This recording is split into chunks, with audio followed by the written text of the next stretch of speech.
overwhelmingly white state has had a long and complicated relationship with meat packaging plants. While the industry is an engine for the state's economy, it has long employed many immigrants. No, not here. The rumor this morning was it'd be in Waterloo. All of the workers were asking me if there's going to be a raid, and if I did know, would I tell them? And I said, are you serious? Of course, I would tell you if I knew.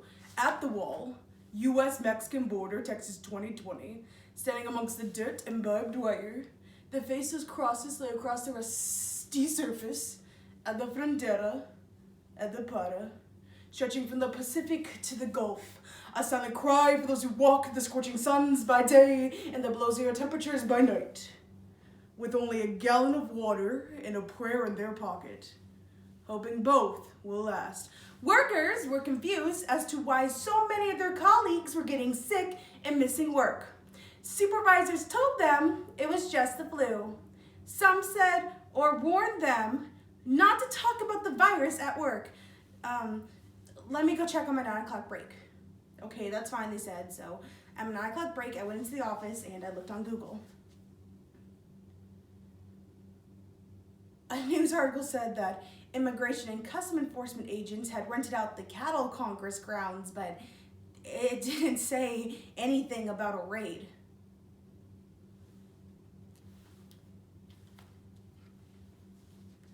According to the Des Moines Register on May 8th, 2020, Hispanic Iowans make up 6.2% of Iowa's general population, but account for more than 23.5% of positive COVID-19 cases, 3 times their population. Minorities are being disproportionately affected by COVID-19 due to minority workers such as Latinx workers in factory jobs like meat packaging plants, leaving the infrastructure of the country's food supply on the shoulders of minorities to pay for the price of your beef. So with the pros, Pork Chops versus the People, Battling Coronavirus in an Iowa Meat Plant by Anna Swanson, David Yoffa Bellany, and Michael Corkery, the poetry Oye Listen by Polo Gomez and Carlo Gutierrez, and the drama Carnavia by Dr. Jen Cooley and Dr. Karen Mitchell. A program because America needs their meat, regardless of how many people, I mean pigs, they're willing to kill.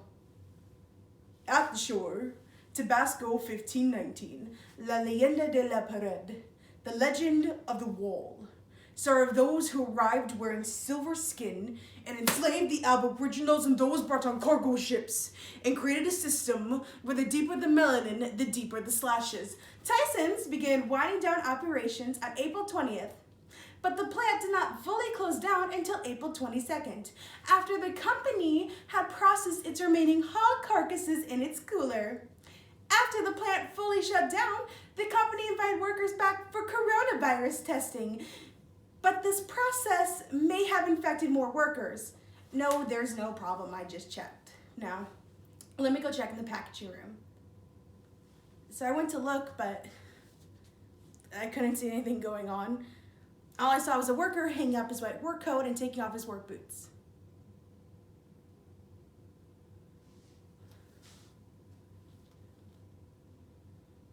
And then I realized that the workers were trying to make their escape. But I didn't say anything.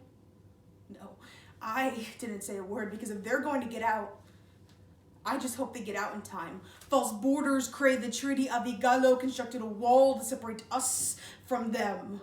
On television screens everywhere, United States 2016, he says, a nation without a wall is not a nation. He envisions it spread across 55 feet of cold concrete, smeared in the hues of red, white, and blue.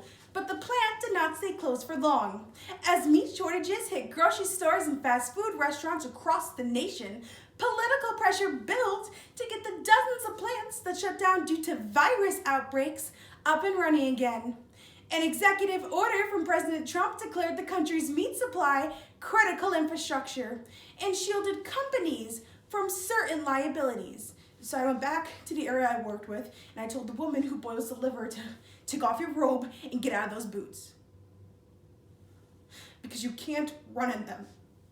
And then she ran off, and I called my sister, and I told her that the Miagra is in the plant, and I don't have any ID in me. I don't have my passport. Yes, I have my driver's license, but my license isn't proof of citizenship. I have nothing. I don't have a certificate of citizenship on me. If they pick me up, I'll have to go wherever they take me.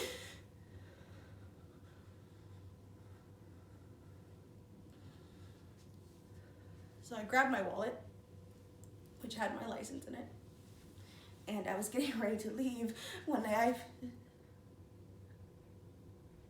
ICE officer stopped me and said, "Illegals get everything and we get nothing, working from sunrise to sundown for less than $2 an hour in 100 degrees weather, getting everything, walking 10 to 20 miles by Los Planteros, getting everything, staying at the corner of MacArthur Park selling mangoes con jellies by Los Luteros, getting everything, waking up before the sun to pull weeds out of a yard that will never be theirs, getting everything." The narrative is shifting to blame the workers and not the true incompetence of the government.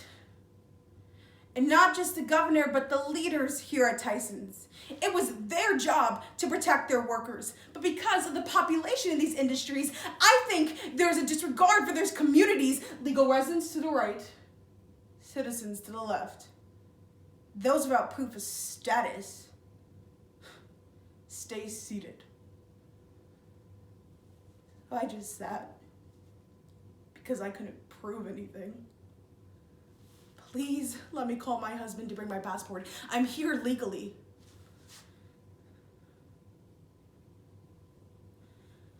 I was with the women I work with, and I told them, I'm gonna stay with you until they separate us. No, I'm not going. No, I'm not leaving you here all alone. A man yells it's not fair to let the illegals stay here as millions cut out their Spanish tongues and close the veins that flow back to their people for a wage that was more than they're used to but less than they deserve. Mi tio's copper skins was the scent of DDT that was sprayed along his bare bronzos that morning that picked the fruit that was set at your mahogany table as a centerpiece. Looking back in the rear view mirror, you can always do better. What's more important? Your pork chops or the people contracting COVID? The people that are dying from it. I'm sorry. I am so sorry. I will find you. Wherever they take you, I will find you. As the agent took me to get my things, and they took me outside the plant, we were walking out, and so many of the women were trying to console me at the wall. U.S.-Mexican border, Texas 2020. A la frontera, a la para. The face's crosses erased from its gleaming surface, replaced with the hues of red, white, and blue. 55 feet of cold concrete stretches from the Pacific to the Gulf. The Waterloo plant reopened Thursday at about 50% capacity.